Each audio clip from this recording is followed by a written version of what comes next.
vamos a empezar el tema del barroco. Y antes de empezar, os tengo que advertir que esto va para largo. Va para largo porque es un tema, uno, que me encanta. Si yo soy profesora de lengua, es por la literatura del barroco. Dos, sabéis que tengo una capacidad de enrollarme infinita, así que encima que me encanta, mi capacidad de enrollarme infinita, y añadimos a eso que efectivamente es un periodo bastante complejo con muchísimo contenido.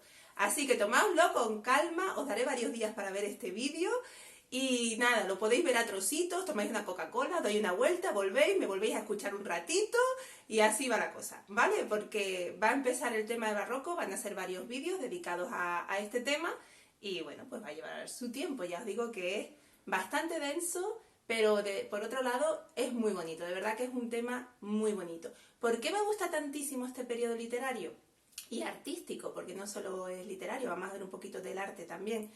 Pues porque es la expresión pura del sentimiento, los contrastes, la pasión, es que es la pasión, es apasionado. Y además el ingenio, es muy ingenioso, cómo se despierta el ingenio. Se despierta precisamente porque es un periodo de crisis. En los periodos de crisis el ser humano reacciona. ¿Os suena de algo ahora con el coronavirus? Pues que han surgido muchísimas ideas, muchísimos planteamientos, no solo artísticos, sino científicos, tecnológicos, la gente que en su casa ha hecho maravillas, pues lo mismo pasa en este periodo del barroco. Así que empezamos precisamente por eso. ¿Por qué se produce el barroco? Pues se produce por una situación política, económica y social, ¿vale? Entonces vamos a ir poco a poco. Bueno, pues el barroco se produce en el siglo XVII fundamentalmente, ¿vale? Y se produce una decadencia política, social, económica, demográfica, y ahora veremos por qué. En primer lugar, se produce esa decadencia del Imperio Español, sobre todo porque los tres reyes, los tres monarcas que van a reinar en esta época, que son Felipe III, Felipe IV y Carlos II, no son capaces de hacer frente a esa situación que se van a encontrar. No son capaces de detener esa decadencia.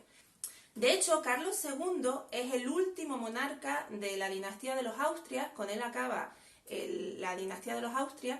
A él se le llamaba Carlos II el hechizado y murió sin descendencia.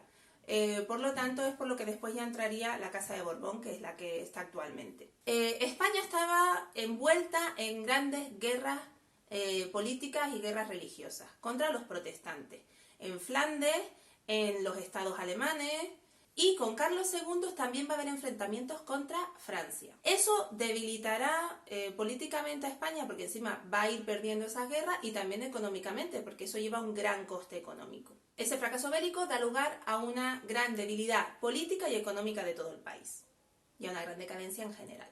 Aparte de eso, se producen las sublevaciones de Cataluña y de Portugal. Portugal, entonces, formaba parte de la corona española y fue el momento que se independizó. Se independizó en 1640. Además de eso, los monarcas dejaron en manos de los validos, que funcionaban como unos primeros ministros, y dejaron en manos de esos validos pues lo que era el gobierno del país. Y eso, junto a una pésima administración, pues dio lugar a la bancarrota. ¿Qué pasó en la economía? En la economía decayeron la industria, la banca, los negocios. Además se produce una crisis agrícola con unas malas cosechas, y además los campesinos sufrían la opresión de sus señores. En la época de Carlos II, además, se produjeron grandes devaluaciones monetarias, y ya fue la caída definitiva de la economía. A nivel social, lo primero que hay es una crisis demográfica, porque hay una gran mortandad, en primer lugar, por grandes epidemias que hubo en esa época, y además también hubo un éxodo, hubo muchísima gente que emigró a las colonias. Se perdió 1 millón de habitantes en esa época. Se produce además la despoblación del campo, van a la ciudad, pero sin unas condiciones. Por lo tanto, en la ciudad va a aflorar la pobreza y la delincuencia. Y por último, se producen unas fuertes tensiones entre la burguesía y la nobleza, que era algo que ya se anunciaba desde la Edad Media, lo hemos ido comentando según íbamos viendo los distintos periodos históricos. Pues aquí ya esa tensión va más. Los nobles quieren continuar con los privilegios propios del antiguo régimen, y la burguesía va a luchar precisamente por adquirir un poder político y mayores privilegios. Y esa tensión pues también está en esta época ya exacerbada. Todo lo anterior da lugar a una mentalidad muy propia del barroco. Esa mentalidad propia del barroco está llena de desengaño y pesimismo, una continua alusión a la muerte. En este periodo van a ser muy típicos los tópicos del vanitas vanitatum, que es la vanidad de las vanidades. Realmente lo que quiere indicar es una cura de humildad, en el sentido de que todo es falso. También es una de las ideas propias del barroco, la idea de las falsas apariencias, y lo único cierto es la muerte. Volvemos a esa idea medieval. Hay una frase muy barroca que es: cada día que vivimos es un día que más cerca estamos de la muerte. Es una idea muy barroca, muy pesimista. Otros tópicos de esta época también serían el tempus fugit, por ejemplo, ¿vale? Y también, también aparece un poco el tema del carpe diem, pero con mucho pesimismo. Es una época de contrastes, es una época de contraste entre luces y sombras, entre lo bello y lo feo, incluso muestran lo macabro o lo grotesco. Y es una época también de mucho recargamiento en todas las artes, de falta de armonía. Esa armonía que había en el Renacimiento pues ya se pierde en el barroco, porque es precisamente la época de los contrastes, de las antítesis, de la pasión exacerbada. Y eso se va a ver en todas las artes. Por ejemplo, en pintura lo vamos a ver en Velázquez, en Murillo, aparece en Rivera, ¿no? En la pintura también se va a ver todos esos contrastes. Vamos a ver después algunos ejemplos, sobre todo de Velázquez. Bueno, ¿qué pasa en literatura? Pues en literatura es un periodo de esplendor absoluto. Es el segundo siglo de oro. Acordaos que el primero era el Renacimiento, pues continúa con el barroco. Es de esplendor en abundancia de obras y también en la calidad de esas obras. Y además es una época de agudeza, de ingenio, de originalidad en el estilo. Se van a mantener algunas de las formas y de los temas del Renacimiento, aunque con grandes modificaciones. Las formas, por ejemplo, nos referimos sobre todo a la cuestión métrica. Siguen utilizándose los metros italianos, sobre todo el soneto. Pero ese soneto, ya os digo, que pierde la armonía propia del Renacimiento, va a ser mucho más recargado, se van a explotar muchísimo más los recursos, mucho más ingenioso y original, y mucho más sonoro. Se usan mucho las antítesis, las metáforas.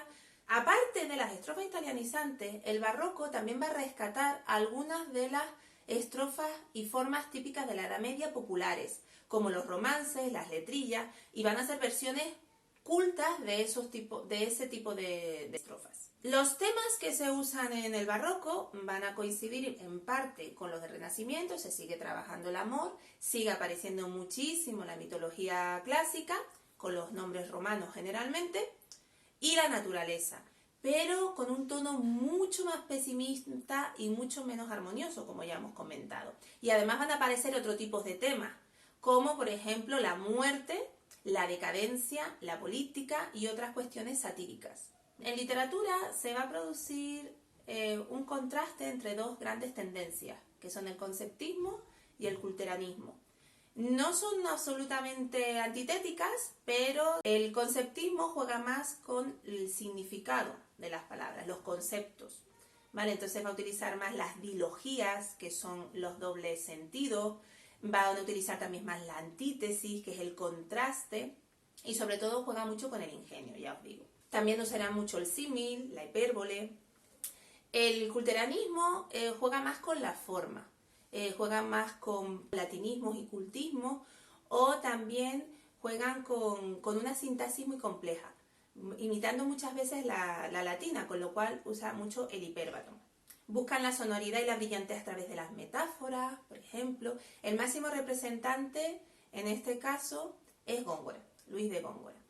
De hecho hay una especie de pique entre Góngora y Quevedo, que ya lo veremos cuando veamos el soneto de Era su nombre a la nariz pegado.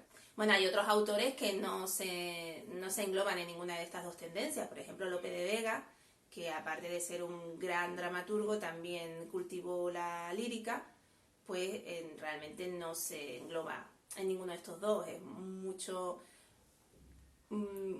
menos apasionado en sus formas y menos recargado. El culteranismo es más una tendencia de la lírica, y el conceptismo aparece tanto en narrativa como en lírica.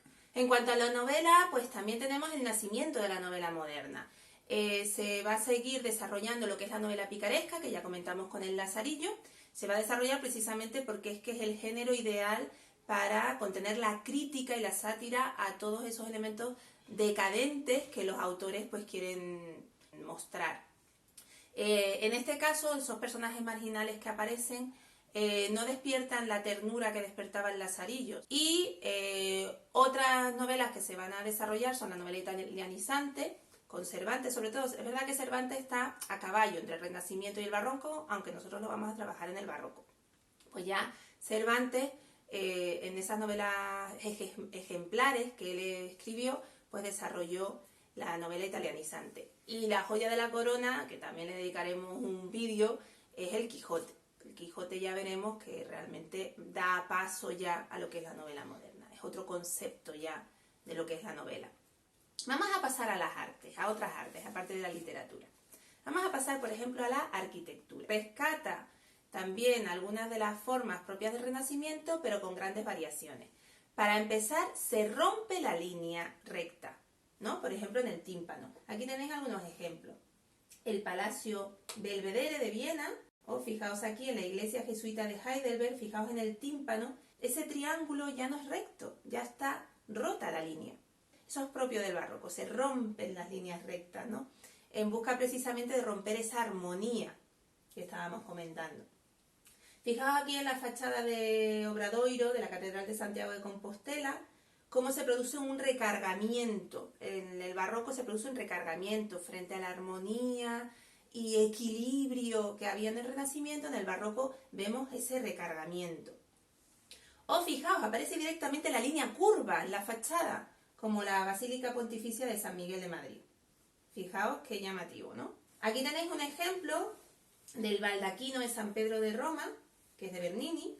Esto ya es arquitectura de espacio interior. Y fijaos que es un ejemplo de la columna salomónica, en la que también se retuerce esa línea curva. Y aquí tenéis algunos ejemplos de ese recargamiento que comentamos, por ejemplo, la Cartuja de Granada o el transparente de la Catedral de Toledo, que es de Narciso Tomé. La máxima expresión ya de todo esto que estamos comentando, de recargamiento sobre todo, es el rococó. El rococó ya es el agotamiento del estilo, es ya las últimas manifestaciones del barroco, que ya darán lugar más adelante ya al estilo neoclásico, que no tiene nada que ver, que es muchísimo más armonioso y vuelve a recuperar todo lo que es el clasicismo y el equilibrio anterior. Pues el rococó es esta última manifestación del barroco en que ya se exacerba. Y aquí tenéis el ejemplo del Palacio de Amalienburg de Viena. ¿Qué pasa en pintura? Mirad, aquí tenéis algunos ejemplos de pintura.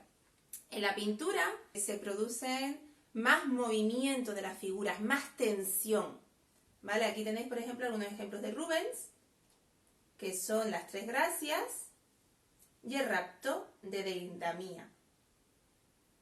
Lo que veis que eso, que los cuerpos ya se contorsionan hasta un límite, ¿no? Y se ve la tensión en los movimientos, en las caras, en todo. Otra de las tendencias de la pintura es el claroscuro, o los contrastes, o la muestra de personajes marginales o pobres, o de escenas cotidianas.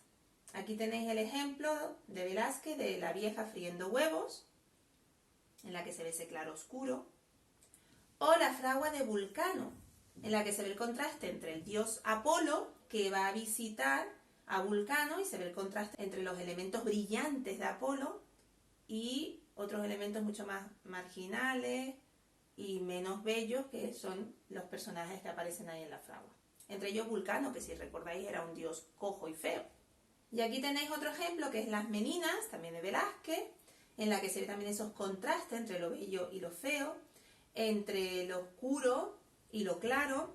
Y por ejemplo veis ahí un personaje justo al lado del perro, justo detrás, que era una enana que se llamaba Maribárbola y que contrasta con la belleza y la delicadeza de Las Meninas. Bueno, y aquí también veis el recargamiento de la sacristía del monasterio de Guadalupe, ¿no? Y las distintas pinturas también que se ven. Pasamos a algo bastante curioso de esta época, que es los bodegones de la muerte. Esto sí que es la muestra del tópico del Vanitas Vanitatum llevado a un máximo. Fijaos, aparecen elementos como calaveras en los bodegones, ¿no? Como esta naturaleza muerta con ramo y el cráneo de Van Utrecht. O este desengaño del mundo, o el sueño del caballero, de Antonio Pereda. Este es muy llamativo porque esto muestra claramente la idea esa que habíamos dicho de las falsas apariencias.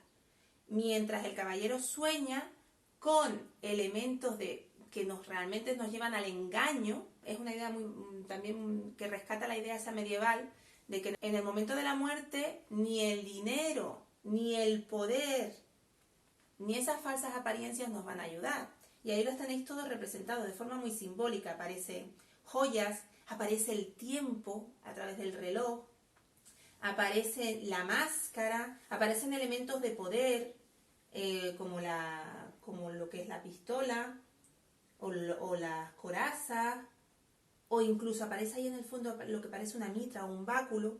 Entonces todos esos elementos de poder son falsas apariencias que nos engañan y en el momento de la muerte nos impiden la salvación. Vuelve a esa idea medieval. Esa idea también se ve en este siguiente cuadro, Inictu Oculi, de Juan de Valdés Leal, en el que aparece otra vez esa idea de que en el momento de la muerte ninguno de esos elementos de poder, como el báculo, la mitra, la riqueza, pues nos van a ayudar. ¿Os acordáis de las danzas de la muerte que vimos en el siglo XV? Pues una idea muy parecida, el poder igualatorio de la muerte. Aquí tenéis otra idea también muy parecida, Finis Gloria Mundi, de Juan de Valdés Leal también, y veis la balanza, ¿no? En el momento de la muerte nos van a juzgar si nos salvamos o nos condenamos. Y en ese momento los elementos de poder que aparece ahí representado a través de esa calavera que ha sido enterrada con todos sus símbolos de poder, pues no le van a servir para nada. En ese momento estamos desnudos ante la muerte. Bueno, y esto ya es escultura. En la escultura, pues vuelve a aparecer esa tensión, esa curva de los cuerpos se curvan, ¿vale? Y además, bueno, aparece el detalle, cómo aparece ese dolor, ese sufrimiento, esa tensión de los personajes. Aquí está el rapto de Proserpina, de Bernini, como veis eso, se ven las curvas, se ven como los dedos se aprietan y se clavan en el muslo de Proserpina, y bueno, aparecen cada detalle, ¿no? ¿Os acordáis del mito del rapto de Proserpina? Lo cuento muy, muy, muy brevemente. Ya veis que el tema mitológico sigue apareciendo. Proserpina, que es el nombre romano, el nombre griego es Perséfone, fue raptada por su tío, el dios de los infiernos, que es Hades o Plutón. Hades es griego, Plutón es el nombre romano. Y la tristeza que eso conllevó a su madre, que es Deméter en griego, Ceres en romano, pues hizo que pues, todos los campos se secaran, empezaran a morir todos los animales, el ganado, y entonces Zeus o Júpiter, sabéis que son los nombres, que es el padre de los dioses, pues decidió llegar a un acuerdo con su hermano, que es el dios de los infiernos. Y entonces llegaron a la conclusión de que 6 meses iba a estar en los infiernos y 6 meses iba a estar en la tierra. Cuando Perséfone regresa a la tierra es cuando Deméter, de la alegría, hace que broten las flores, los campos se llenen de verde, etc. Entonces es el nacimiento de la primavera. Es lo que se llama un mito etiológico, explica la causa de algo. Bueno, pues esto es lo que representa esta escultura. Y esta otra escultura es la de Apolo y Dafne, que es un mito que yo creo que también conocéis, y también se ve pues ese sufrimiento de Apolo ante la conversión de Dafne en laurel, y es que se ve cada detalle. Yo es que esta obra la vi yo personalmente, y el rato de Proserpina también, es que se ve cada detalle, hasta las raíces, las hojas, todo, ¿no? Y se ve precisamente eso, ¿no? Todo el movimiento por un lado y por otro lado el contraste con el hecho de que se está quedando estática Dafne, ¿no? Está la carrera de Apolo, que en ese momento la alcanza, frente al hecho de que se queda estática Dafne. El mito de Apolo y Dafne también lo conocéis. Bueno, vamos a ir a otra cosa aún más curiosa y vamos a decir bastante macabra, que son las criptas y los retablos hechos con calaveras reales, ¿vale? Y os voy a enseñar varios ejemplos. Esta es la cripta de la iglesia de los capuchinos de Roma, que yo también la vi y la verdad es que llama mucho la atención, impresiona. Y está hecha efectivamente, como veis, con partes de cuerpos humanos, con calaveras, con pelvis, con costillas, etc. Esta otra es anterior, fijaos que ya esto ocurría en la Edad Media, es de Polonia. Bueno, os reto a pronunciar el nombre de la capilla. Os pongo el nombre ahora, ¿cómo se llama? Porque yo no soy capaz de pronunciarlo. Cerna, no soy capaz. Os pongo el nombre para que veáis lo raro que se escribe. Esta otra es de Portugal, en Alcantarilla. Esta es también de la época barroca. Esta es Évora, también de la época barroca. Algunos de mis alumnos han estado alguna vez en Évora y la vieron. Y esta otra ya es posterior, esta ya es del siglo XIX, en la República Checa, el osario de Sedlec, que fijaos también es impresionante.